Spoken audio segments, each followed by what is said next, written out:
Marty, I've heard you say that humorous ads don't work on women. Are you saying women just don't get the joke? Now look, I never said humorous ads don't work on women, okay? What I said is that a lot of the ads out there that are supposedly funny don't work well in terms of engaging women's interests or making women feel good about the brand.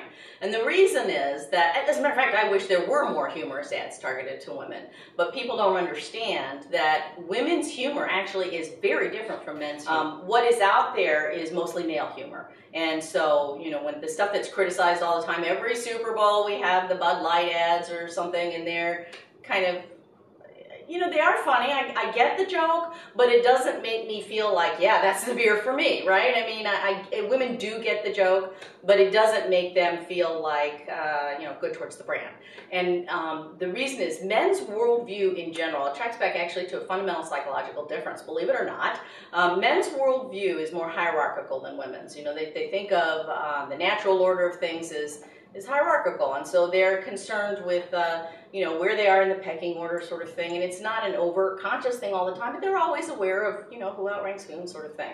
Women's worldview, while they understand that, tends to be their comfort zone is they like the sort of the pyramid view of reality, they like the peer group view of reality, and so they like the feeling that, you know, we are all sharing here, we're all together on this. Men's humor, which lives in that same worldview of a hierarchical world, is more based on the dynamic of putting somebody else down.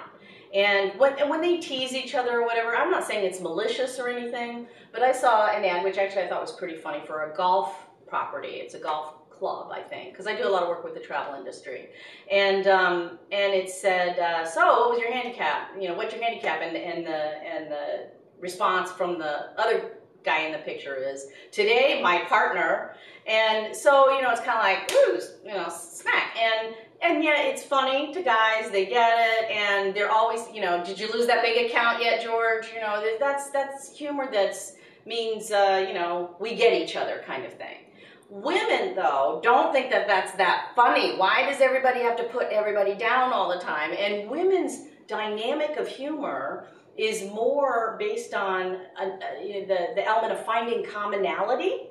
And so I use the phrase "that's me" moments when I'm talking about women's humor, because when what works with women and what tends to build the connection with women, like you get me, this brand gets me, I like this brand, is, oh my word, I do the same thing. I've read, for example, that female comedians are 68% more likely to do self-deprecating humor. Well, and so then blah, blah, blah, and I did a goofy thing, or I did a silly thing.